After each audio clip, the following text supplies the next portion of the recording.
네, 일단 첫 번째 경기 이제 호주 대 이제 에콰도르. 그리고 에콰도르 경기. 자, 일단은 뭐 직접 맞대결에서는 호주가 3대 1로 에콰도르를 뭐 이겼습니다. 그쵸. 그리고 뭐 일단 지금 에콰도르 같은 경우에는 이번 친선전에서 약간 공격수 투톱이 결정인 상황이죠. 아무래도 뭐 주요 공격수 투톱이라고 보면은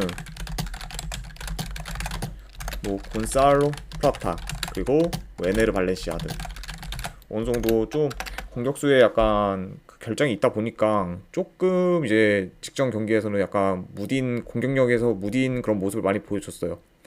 근데 이제 이게 그럼에도 불구하고 결과적으로는 호주가 3대 1로 이겼지만 직전 이제 호주와의 맞대결에서 점유율은 거의 60% 이상 에콰도르가 가져갈 만큼 어느 정도 호주 상대로 네, 볼 점유율은 주도를 했고 그리고 이제 생각보다 약간 공격진의 부재가 있는데도 불구하고 득점 기회도 네, 많이 만들었습니다.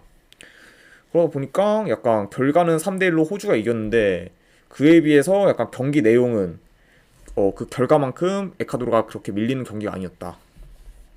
그쵸.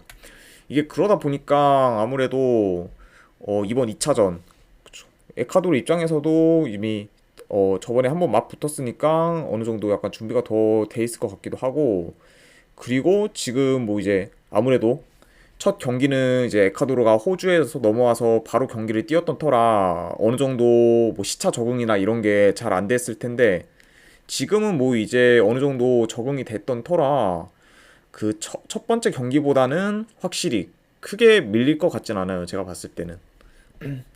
그러다 보니까 이번에는 확실히 지금 호주가 뭐 굉장히 월드컵에서도 기대 이상의 모습을 보여주고 잘하긴 했지만 이번 경기도 뭔가 쉽게 이기겠다. 이렇게 약간 단정 짓기는 조금 무리가 있지 않나 저는 생각이 듭니다. 자, 그래서 뭐 이것도 뭐 간단하게 하면은 이거는 아무래도 저는 이번에 한번 에콰도르 쪽 프랜승을 볼게요. 에콰도르 프랜승을 보고 만약에 이제 요거를 고배당으로 가져가실 분들은 한번 무승부도 도전해보는 게 어떨까 저는 생각이 듭니다. 그래서 분석 결과로 봤을 때는 이제 에콰도르 프랜승 그리고 고배당으로 무승부 이렇게 한번 가져와 보도록 할게요. 자 이제 두 번째 경기 바로 가겠습니다. 자 일본 대 이제 콜롬비아. 자 일단 두 국가 다 모두 약간 템포가 빠른 편에 속하죠. 그리고 이제 거기다가 이제 선수들의 아무래도 좀 네 속도가 어느 정도 전체적으로 빠르다 보니 그래서 약간 좀 이번 경기도 굉장히 좀 스피디하게 약간 진행될 것 같아요. 양 팀 다 되게 기동력도 좋고 그리고 이제 순간 공격진들의 어느 정도 약간 순간 속도나 그런 것도 다 좋기 때문에 굉장히 약간 좀 재밌는 경기에 약간 속하지 않을까 싶습니다. 자, 일단은 뭐 이제 일본 같은 경우에 봤을 때 이제 쿠보, 이제 미토마 그리고 도안 등 어느 정도 유럽 무대에서 활약 중인 그 공격진들이 이제 지금 뛰고 있죠. 그리고 이번에 이제 친선 경기에서도 나올 것으로 예정이 되어 있는데 자, 이런 거를 지금 다 봤을 때 어느 정도 지금 쿠보, 뭐 미토마, 도안 등 약간 유럽에서 뛰는 그런 플레이어들이 아무래도 이제 일본 국가대표에 합류를 하니까 역시 전체적으로 일단 공격진에 굉장히 활력이 많이 네, 띄어지고 그리고 공격진에서 어느 정도 좀 스피드가 생기다 보니까 침투나 뭐 이런 게 지금 굉장히 좋은 지금 일본입니다. 그렇죠. 그렇기 때문에 뭐 일단 직전 경기 이제 우루과이 상대로는 뭐 아쉽게 일본 입장에서도 무승부를 거뒀지만 이번 경기는 이제 콜롬비아도 지금 수비가 그렇게 좋은 것도 아니기 때문에 일본으로서는 충분히 한번 골을 기대해 볼 만하지 않나 싶어요.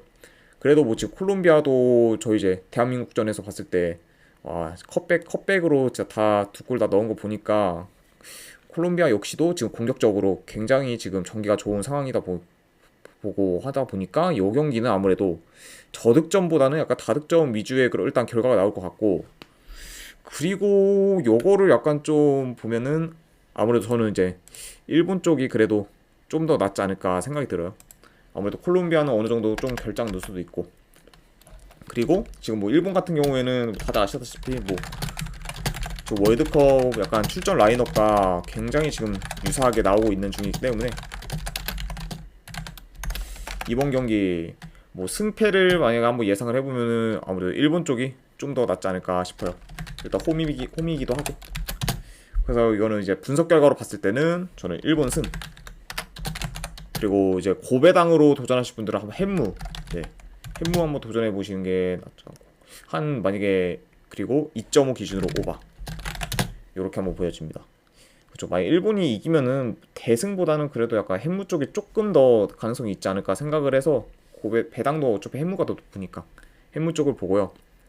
그리고 뭐 2.5 오버면은 가장 깔끔한 스코어가 2대1로 일본이 이기면은 딱 분석가 맞아 떨어지는 스코어지 않을까 생각이 듭니다. 자, 이렇게 이제 일본과 콜롬비아 경기 마무리됐고요. 그 다음에 이제 한국과 우루과이 경기. 자, 일단 뭐 한국 입장에서는 이제 벤투 감독이 나가고 새 감독 이제 클린스만 감독이 이제 부임을 했죠. 그리고 첫 경기를 이제 직전 콜롬비아랑 치렀습니다. 물론 뭐 결과적으로는 2대2로 무승부가 됐죠. 근데 그래도 이제 일단 뭐 한국을 약간 네 그래도 좋게 보는 게 일단 전반전만 봤을 때도 전방 압박이 굉장히 좋았어요. 그러다 보니까 아무래도 콜롬비아가 쉽게 이렇게 올라오는 그런 경우를 거의 어려워했고, 그리고 생각보다 이제 공격 전개도 굉장히 매끄럽죠. 아무래도 좀 이제 손흥민 선수가 좀 많이 벤투 감독이 부임했던 그런 시절과는 다르게 좀 많이 살아나는 모습도 보여주고 공격적인 면에서 그러다 보니까 경기력 자체는 일단 공격 쪽에서는 굉장히 약간 시원하고 괜찮았다. 이렇게 저는 지금 평가를 합니다. 하지만 뭐 근데 약간 좀 아쉽죠. 전반전에 2대 0으로 리드를 하다가 후반전에 이제 거의 입장골을 먹히면서 좀 수비의 집중력이 저하된 거는 좀 아쉬운 대목이지 않을까 싶네요. 자, 일단 뭐 지금 아무래도 그래도 전체적으로 봤을 때는 지금의 클린스만의 약간 부임은 걱정보다는 그래도 기대감이 조금 더 커진 거는 약간 사실인가 싶어요. 봤을 때. 자, 어쨌든 이렇게 되고 일단 지금 우루과이 입장에서도 풀라인업이 아닌 게 지금 공격진에서 어느 정도 좀 누네즈 그리고 이제 수아레즈 그렇죠. 아무래도 핵심 약간 공격 선수들이 어느 정도 빠지면서 약간 지금 공격진의 무게감이 좀 많이 떨어졌어요. 그래도 지금 미드필더는 여전히 뭐 거의 발베르데를 중심으로 굉장히 견고한 상황이다 보니까 그쵸. 일단 미드필더진 라인에서는 아무래도 좀 한국보다는 많이 우세한 면이 있다. 우루과이가 지금 이렇게 보여집니다. 그래도 뭐 만약에 지금 이제 한국이 솔직히 아무래도 2대 0에서 2대 2로 이렇게 동점이 된 거는 약간 어느 정도 좀 피드백을 받아야 되는 부분이기도 하고, 그리고 약간 어차피 이번 우루과이랑의 그런 맞대결에서는 월드컵에서 이제 우루과이도 풀라인업이고 저희 이제 한국도 풀라인업이었는데 그때 결과가 0대 0으로 나도 경기 내용이나 그런 거 봤을 때는 한국이 많이 우세했어요. 그쵸? 그러다가 이제 그래서 이제 한국이 많이 우세했는데 지금 이제 우루과이 주전들이 좀 어느 정도 빠진 상태고, 그리고 뭐 한국은 그렇게까지 뭐 큰 라인업 타격이 없기 때문에 아무래도 좀 집중하고 방심만 안 하면은 약간 한국으로서 어느 정도 좋은 결과를 약간 기대해봐도 되지 않을까 지금 생각이 들어요. 그렇죠. 그러다 보니까 일단 뭐 전체적으로 봤을 때는 우루과이가 일단 라인업 누수가 어느 정도 있고, 그리고 이제 월드컵에서의 그런 경기력까지도 포함을 하면은 아무래도 지금 우루과이 원정은 조금 손에 안 가지 않나 싶습니다. 그래서 요거는 아무래도 좀 한국 승 쪽을 한번 보고요. 이것도 이제 마찬가지로 고배당으로 마인승보다는 약간 햄무 쪽 도전을 해보는 게 더 낫지 않을까 생각이 듭니다. 그렇죠. 아무래도 뭐 한국이 이기는 경기도 약간 좀 대승은 거의 없기 때문에 만약에 지금 뭐 우루과이를 이긴다고 해도 약간 한 골차 정도의 그런 승리가 좀 더 나올 가능성이 있지 않을까 생각이 듭니다. 네. 자, 이제 일단 이렇게 해서 이제 친선 경기 쪽은 다 마무리됐고요. 그다음 바로 이제 유로컵 예선 가도록 하겠습니다. 자, 첫 번째 경기가 이제 조지아 대 이제 노르웨이 경기. 자, 일단 뭐 지금 양 팀의 결장자를 보면은 노르웨이는 그쵸, 홀란드가 지금 결장의 상황이죠. 그리고 반면에 이제 조지아 같은 경우에 결장자는 없는 상황. 네, 지금 이제 이렇게 보여집니다. 일단 뭐 지금 직전 어느 정도 상황을 봤을 때 노르웨이 같은 경우에는 스페인과 경기에서 일단 공격적으로는 아무 힘도 못 쓰고 좀 무기력하게 패배를 했습니다.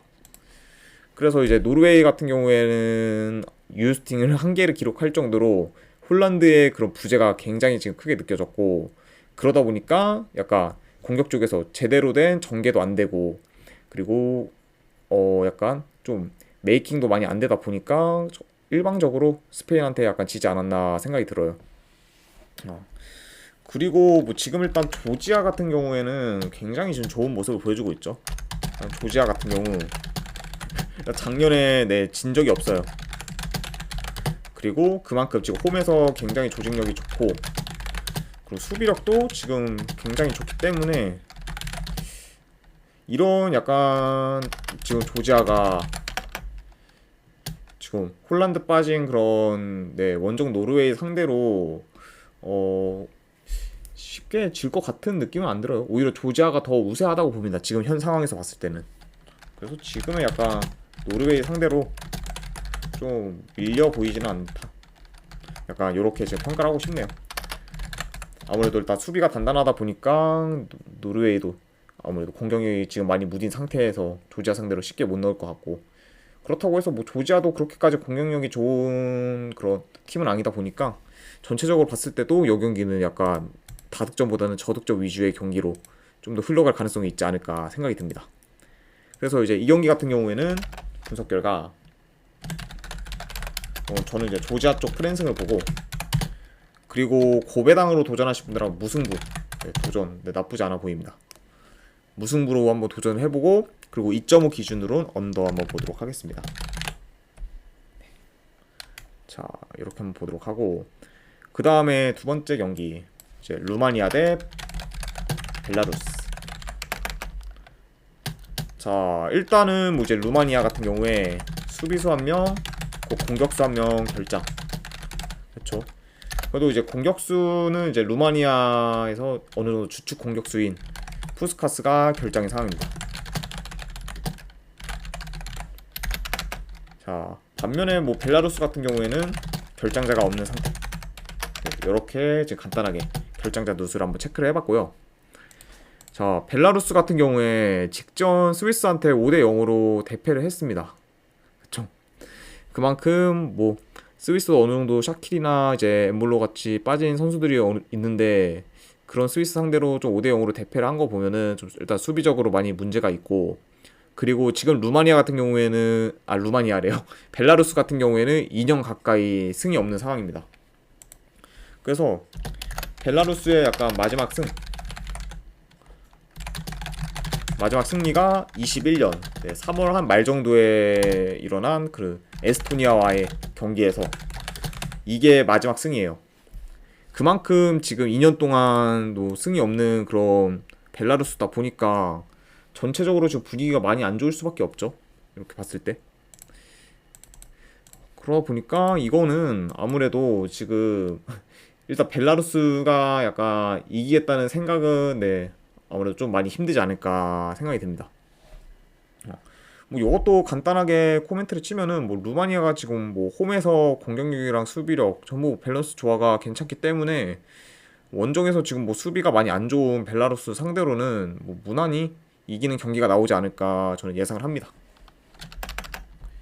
그래서 뭐 이것도 지금 뭐 루마니아가 어느 정도 핵심 공격수가 부상이긴 하지만 벨라루스 정도는 뭐 충분히 쉽게 이길 수 있지 않을까 생각이 들어서 루마니아 쪽 승을 보고 한번 핸디로는 마인승까지 보는 경기로 가져가 보도록 하겠습니다. 자, 이렇게 하고 그 다음에 이제 웨일스 대 라트비아 경기. 자, 일단 뭐 웨일스 같은 경우에 주전 골키퍼 헤네시가 지금 결장으로 아웃이 된 상황인데, 그 대신에 이제 데니 워드가 뛰었습니다. 전반적으로 데니 워드가 기대 이상의 모습을 보여줬어요. 그쵸. 이제 웨일스 같은 경우에는 크로아티아와의 그런 경기에서 이제 데니 워드가 좀 어느 정도 굉장한 선방 한두 개로 보여주면서 이제 무승부에 일조하는데 많은 도움을 줬죠. 그만큼 좀 첫 경기만 보고 판단하기 약간 이르지만 헤네시의 어느 정도 빈자리를 어느 정도 채운 편이다. 약간 이렇게 지금 보여집니다. 자, 일단 근데 아무리 그래도 지금 웨일스 자체가 공격력이 그렇게 좋지는 않아요. 봤을 때 공격력이 좋지 않아서 막 이렇게 이번 경기에서도 공격적인 그런 스타일이다 이렇게 확언을 하긴 애매하긴 하지만 그래도 약간 전반적으로 요 이제 웨일스랑 라트비아는 전력 차이가 많이 심합니다. 그렇죠. 라트비아는 좀 리히텐슈타인 뭐 지브롤터 약간 그런 국가들 수준의 레벨이다 보니까 그래서 어느 정도 일단 웨일스 쪽의 승리를 봐야 돼요. 봤을 때. 근데 지금의 약간 웨일스의 공격력이나 이런 거 보면은 대승을 하기에는 약간 좀 배당 메리트가 없다? 약간 요렇게 지금 보여주고 싶어요. 그러니까 뭐 만약에 가능성으로 보면은 약간 그쵸 웨일스가 당연히 뭐 3대0 이렇게 뭐 대승할 가능성도 어느 정도 있겠다고 보지만 근데 이게 배당 메리트로 봤을 때는 요 마인승을 요 정도 배당에 가져갈 만한가? 라고 저한테 물어보면 저는 약간 의문이긴 해요. 그래서 이제 이 경기 같은 경우에는 웨일스 승을 보고 조금 확률이 낮더라도 배당이 되게 괜찮은 그냥 한번 햄무 도전하는 경기도 네, 나빠 보이지는 않다고 보여집니다. 웨일스 승의 햄무. 그리고 뭐 이제 어느바 같은 경우에는 뭐 언더 쪽을 보는 게 더 낫지 않을까 싶어요. 라트비아가 일단 골을 못 넣을 가능성이 더 높기 때문에. 그래서 뭐 이거는 네, 참고 정도만 하시면 되고. 어쨌든 웨일스는 그냥 한번 고배당으로 햄무 도전하거나 안 그렇게 패스하는 경기가 낫지 않을까 조심스럽게 예상해 봅니다. 자, 그 다음 경기가 이제 스위스 대 이스라엘.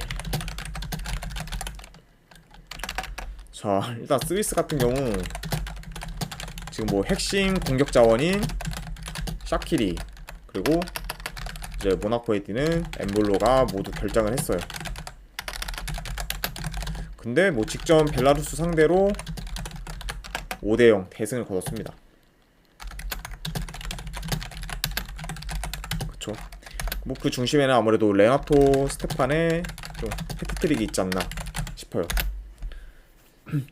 이건 좀 괜찮은 그런 활약을 보여줘가지고 되게 이번 경기까지 좀 약간 기대해 볼 만하게 만드는 그런 공격수다 보니까 어쨌든 자 일단 이스라엘 같은 경우에는 뭐 벨라루스와 더불어서 수비가 굉장히 안 좋은 그런 나라 중에 한 팀이고 역시 이제 일단 수비가 좋지 않기 때문에 이번 경기도 어느 정도 주프가 빠진 스위스라고 해도 이스라엘 상대로 골을 넣게 되면은 약간 대량 득점까지도 기대해 볼 만하지 않을까 싶어요. 그쵸.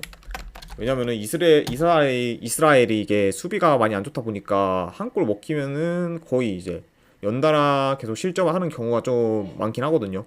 물론 뭐 직전 코스모 경기에서는 무승부를 거뒀긴 했지만 어쨌든 그래도 평균적으로 봤을 때는 좀 대량 실점을 하는 경우가 굉장히 많기 때문에 지금의 뭐 스위스 정도면은 이스라엘한테 충분히 좀 멀티 득점 이상까지 할 가능성이 어느 정도 있지 않을까 생각이 들어요.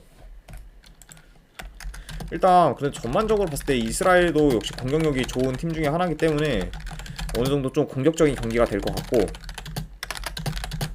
양 팀 다 약간 좀 공격력이 좀 좋은 상태이기 때문에 저득점보다는 약간 다득점 경기가 될 가능성이 좀 높아 보입니다. 이렇게 한번 보여집니다. 그래서 요거는 이제 분석 결과로 봤을 때는 일단 그래도 스위스 쪽 승을 봐야 되겠죠. 스위스 승을 보고 이거는 핸디로 보면은 저는 마인승까지 한번 보는 경기로 볼게요. 왜냐면은 이스라엘 자체도 이제 한번 뭐 실점하면은 계속 연달아 실점하는 경우가 굉장히 많기 때문에 의외로 이제 약간 지는 경우에 좀 대패할 가능성도 좀 배제할 수는 없다. 이렇게 보여지고 그리고 2.5 기준으로는 이거 오버 한번 보겠습니다. 2.5 기준 오버. 네, 스위스 승, 마인 승의 2.5 기준 오버. 이렇게 한번 보도록 하겠습니다.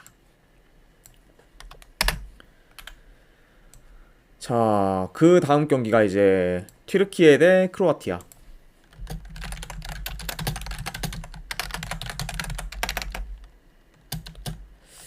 자, 일단 크로아티아 같은 경우에 직전 웨일스와의 경기에서 좀 뼈아픈 무승부를 거뒀죠. 그러니까 경기 내내 뭐 볼 점유하면서 계속 압도하다가 추가 시간에 그 극장골을 먹혀서 1대 0으로 끝날 거 1대 1로 마무리됐죠. 굉장히 좀 많이 아쉬운 상황이고, 그리고 이제 티르키예 같은 경우에 원정에서의 그런 경기력은 다소 불안하지만 그래도 홈에서는 되게 지금 안정적이에요. 그러다 보니까 지금 뭐 최근 홈 기준 했을 때 오전 약간 4승 1무로 좀 어느 정도 극강의 모습을 보여주고 있다. 이렇게 지금 보여집니다. 좀 한마디로 뭐 티르키예 역시 뭐 원정보다는 홈에 약간 이점을 좀 많이 받는 그런 나라 중에 하나지 않나 싶어요.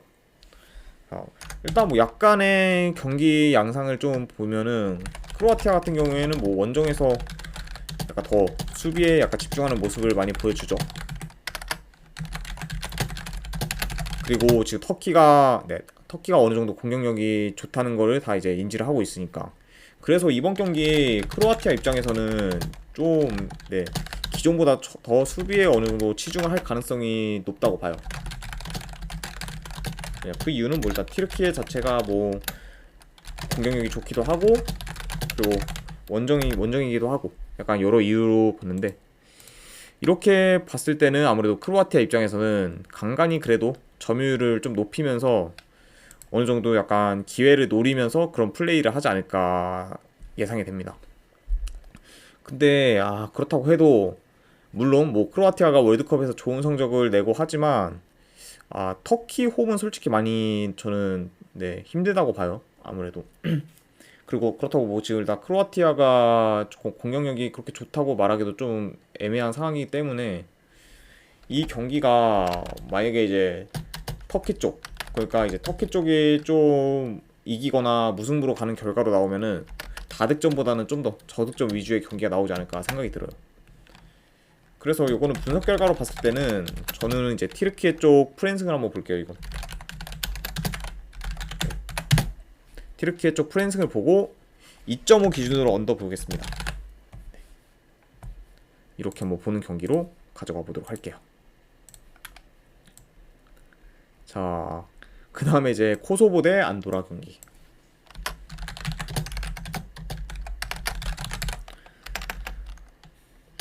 자, 일단 뭐 코소보는 좀 결장자가 없는 상황, 그리고 안도라는 수비수 1명, 그리고 미드필더 2명 결장, 이렇게 지금 보여줍니다. 자, 일단 양 팀은 어느 정도 홈 원정 그런데 이점이나 페널티 같은 걸 좀 많이 봤는데, 코소보 같은 경우에는 원정에 비해서 홈에서의 경기력이 더 매우 좋아요. 그러다 보니까 홈에서 더 뭐 공격 전개나 그런 게 매끄럽고, 그러다 보니까 이제 득점력도 많이 좋은 상태. 그러다 보니까 아무래도 홈 코소보면 어느 정도 좀 믿을 만한 그런 팀이지 않나 싶고, 반면에 이제 안도라 같은 경우에는 뭐 홈에 비해 원정에서의 좀 경기력이 많이 안 좋아요.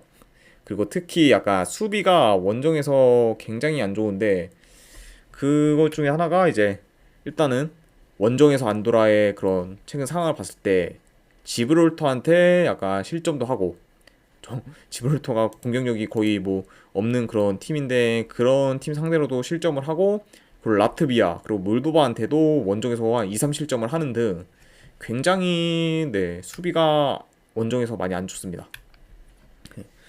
그러다 보니까 아무래도 이 경기 같은 경우에는 기본적으로 전력차도 심하게 나는데, 각각 지금 뭐 홈, 원정에서의 그런 장단점도 명확하다 보니까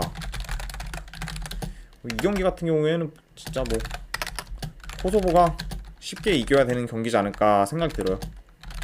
게다가 뭐 코소보 같은 경우에도 이 경기를 못 잡으면은 좀 많이 이번 대회에서 경쟁력이 떨어지기 때문에 이번 경기는 일단 이기는 거는 네, 이기는 것도 맞고, 그리고 골득실이나 그런 것까지 고려를 하면은 최대한 좀 점수를 많이 내려고 하지 않을까 생각이 듭니다. 자, 그래서 이제 이 경기 같은 경우에 분석 결과로 보면은 코소보 쪽 승, 그리고 마인 승, 그리고 2.5 기준으로 오바, 이렇게 한번 보도록 하겠습니다. 아무래도 이제 코소보가 혼자서도 오바를 만들어낼 가능성도 충분히 있기 때문에 요거는 2.5 기준으로는 오바 스코어가 조금 더 끌리지 않나 생각이 드네요. 자, 이렇게 한번 넘어가고 다음 경기 스코틀랜드 대 스페인. 자, 일단 뭐 스코틀랜드 같은 경우에 뭐 수비수 한 명 결장, 아무래도 좀 잭 핸들이 주전 수비수가 지금 결장인 상황이고, 스페인 같은 경우 서브 공격수가 2명 정도 지금 결장 중입니다. 그래서 2명 결장 이렇게 보여지고, 자, 일단 전반적으로 이제 스코틀랜드나 스페인은 양팀 다 수비가 좋아요. 그리고 템포도 네, 느린 편에 속하고 약간 경기 스타일도 볼 점유하면서 계속 공격 이어나가는 그런 플레이하는 성향이 있기 때문에 아무래도 양 팀 다 이제 좀 경기 스타일이나 성향은 좀 비슷하다고 볼 수가 있네요. 그리고 약간 이렇게 좀 점유율 위주의 그런 축구를 하는 팀들끼리 템포 느리고 수비 좋고 점유율 약간 위주의 그런 플레이를 하는 그런 팀들을 보면은 전체적으로 어느 정도 좀 슈팅 개수가 많지는 않을 것으로 보여요. 좀 아무래도 슬로우 템포로 좀 경기가 진행될 것 같다 보니까 아무래도 만약에 굳이 이거를 어느바로 보면은 다득점보다는 조금 더 저득점 위주의 경기가 될 가능성이 있지 않을까 생각이 들고, 그쵸. 그러다 보니까 일단 스코틀랜드 같은 경우에는 아무래도 상대가 스페인이다 보니까 좀 공격적이기보다는 좀 수비 위주의 플레이를 하다가, 그쵸, 그래도 약간 측면 쪽을 좀 많이 활용할 것 같아요, 스코틀랜드가. 그래서 측면 전개를 통해서 어느 정도 약간 기회를 엿보면서 되지 않을까 생각이 듭니다. 그쵸. 뭐 만약에 뭐 스코틀랜드 같은 경우에 지금 뭐 티어니, 그리고 맥그리거, 뭐 암스트롱 등 뭐 측면으로 이렇게 전개를 하면서 나갈 수 있는 선수들이 있기 때문에 이 선수들을 이용해서 좀 컷백이나 그런 걸로 어느 정도 네, 득점 기회를 노리지 않을까 싶고, 뭐 스페인이야 워낙 지금 뭐 가비, 올모, 모라타, 뭐 오야르사바, 뭐 호셀루 등 굉장히 뭐 지금 공격적으로 이제 공격진이나 미드필더진들이 워낙 네, 좋기 때문에 역시 스페인도 좀 그런 면에서 기대해 볼 만하지 않나 싶습니다. 분석 결과로 봤을 때는 이걸 어떻게 봐야 되냐? 그래도 아무래도 전력차가 좀 어느 정도 있어요. 이게 스페인도 지금 좋다 보니까. 그래서 스페인 쪽 승을 보고요. 고배당으로는 그래도 이거 한번 해물 볼게요. 왜 스코틀랜드가 이제 홈에서 져도 좀 그래도 수비가 좋다 보니까 대패까지 하는 경우는 잘 없기 때문에 고배당으로 한번 햄무 도전해보는 것도 나쁘지 않아 보입니다. 스페인 승의 햄무, 그리고 2.5 기준으로 언더. 네, 이렇게 한번 보도록 할게요. 자, 일단은 뭐 이제 이렇게 해서 오늘 친선 경기랑 그리고 유로컵 예선 분석은 다 끝이 났습니다. 자, 일단 뭐 이제 지금까지 봐주신 분들 추천이나 지켜찾기 한 번씩 눌러주시면 감사하고, 저는 이제 오늘은 여기서 이만 네, 분석 방송 끝내도록 하겠습니다. 네, 지금까지 일단 시청해주신 분들 대단히 감사드립니다. 네, 감사합니다.